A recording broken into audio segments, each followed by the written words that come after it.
Welcome to the 5-Minute Torah video series. I've got a question for you. Is tithing biblical, or have we simply believed what we've been told? Let's take a look at this controversial topic together as we open up the Bible in a new and exciting way in this 5-Minute Torah.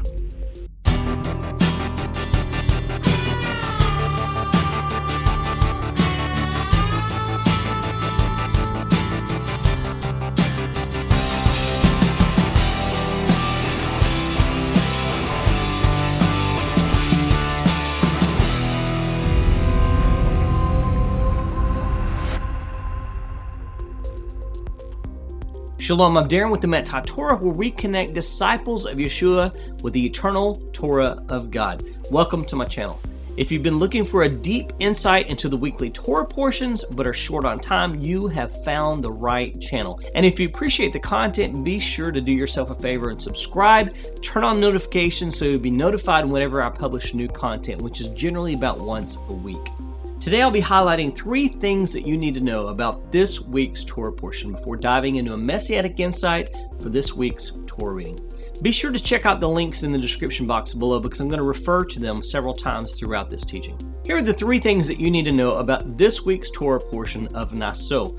Numbers chapter 4 and verse 21 through Numbers chapter 7 verse 89. Yes, verse 89. It's a long chapter. Number 1, test of the sota. This week's Torah portion contains the test of the sota, or the woman suspected of adultery. This is God's way of alleviating the suspicions of a jealous husband through divine intervention. If you'd like to learn more about the test of the sota, be sure to use the link below to read more about it. Number 2, the Nazirite vow. This week's Torah portion also covers the instructions for anyone taking a Nazirite vow, restricting their contact with ritual contamination, intoxicating drink, and from even touching anything derived from grapes. And number 3, the Aaronic blessing, the Birkat Kohanim, or the priestly blessing, is also found in this week's Torah reading. God commands the priests to bless the children of Israel with this particular blessing, and it is used even to this day by Kohanim, or priests, to bless their Jewish brethren in various circumstances. If you'd like to learn more about the power of blessing, be sure to check out the link below and you can read more about it. As always, this week's Torah commentary comes from my book, 5-Minute Torah, Volume 3. Tithing is a favorite subject for many people and a popular topic that makes its way into the pulpits of many churches. Often, Malachi chapter 3 and verse 10 is used to challenge parishioners to financially support the local church. Quote, "Bring the full tithe into the storehouse, that there may be food in my house, and thereby put me to the test, says the Lord of hosts, if I will not open the windows of heaven for you and pour down for you a blessing until there is no more need." Unfortunately, this passage is, number 1, often used as a form of abuse and control, and number 2, not truly applicable outside of Israel when the Holy Temple is no longer standing. So how does this connect with this week's Torah portion? We'll get into that shortly, but let's begin by discussing the biblical definition of the tithe. First, the Hebrew word for tithe is maaser, which literally means the 10th part. So we can see that the root concept is based on a tenth of something. Second, tithes are almost exclusively agricultural. They're the produce of the trees, the field, the vineyard, the cattle, and the flock. If you want to check that out, it's in Leviticus chapter 27, verses 30 through 33. And third, tithes are connected to the physical land of Israel. Deuteronomy chapter 12, verses 5 through 7 specifies that the tithes were to be instituted once the Israelites entered the promised land. It was a token by which they returned the blessing that God bestowed them in the land, quote, flowing with milk and honey. Last, tithes don't belong to a church, a synagogue, or a parachurch organization. They were created to support the Kohanim, or the priests, the Leviim, or the Levites, the sojourners, the orphans, and the widows. If you want to check that out, look at Numbers chapter 18, verses 21 through 32, and Deuteronomy chapter 26, verse 12. And some tithes were actually set aside for one's own household to purchase food and drink for the festivities of holy days.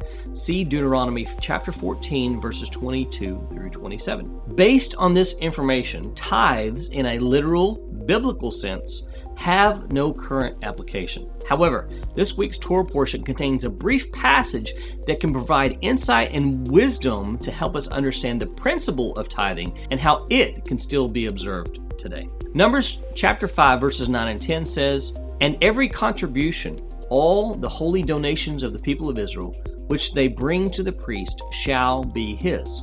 Each one shall keep his holy donations. Whatever anyone gives to the priests shall be his." The problem with understanding this verse is because of the pronouns. In the last portion of verse 10, it's unclear who owns the contributions. The literal reading of the beginning of the passage says, "A man's holies shall be his." And at the end of the passage, it says, "Whatever anyone gives to the priest shall be his." So does the word his refer to the priest or to the one who is given the contribution? The traditional understanding resolves the problem like the JPS translation, which says, "Each priest shall keep what is given to him." But Rashi brings down a midrashic interpretation from Sifrei that gives us a spiritual principle we can learn from the text. He says the beginning phrase, "A man's holies shall be his," could mean that the tithes one is obligated to give over are a reflection of how his field produces. In other words, if he refuses to give over his obligated tenth, then the entire crop will only produce a tenth of what it would have produced if he had obeyed the commandment of tithing. His holies shall be his means that he only retains the portion designated for the tithe. The other 90% is forfeit. We must remember that it all belongs to Hashem anyway. We can keep 10% or 90% based on our choices. What does this have to do with us today when most of us do not live in the land of Israel and there's no holy temple, no kohanim or leviim serving at their posts? It means we can take this principle of maser and find symbolic and practical application in our own lives. First, by setting aside a tenth of what we earn or have been given, we're recognizing that everything we have comes from our Creator. Second, it means giving back a small portion of what we've been entrusted with in a way that blesses others. As Proverbs 19:17 says, "Whoever is generous to the poor lends to the Lord, and He will repay him his deed." No, it isn't actually tithing when we give money to a ministry, but it's giving tzedakah, literally righteousness or charity. And tzedakah is not limited to ministries.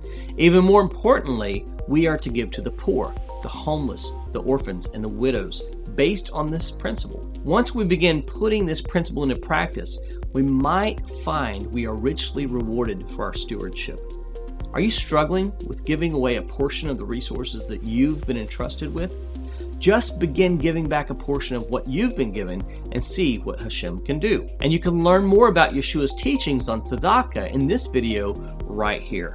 Please do me a favor and like this video and subscribe to my channel if you haven't already. We'll see you back next week for a new insight into the weekly Torah portion. Shavua Tov from Emet HaTorah.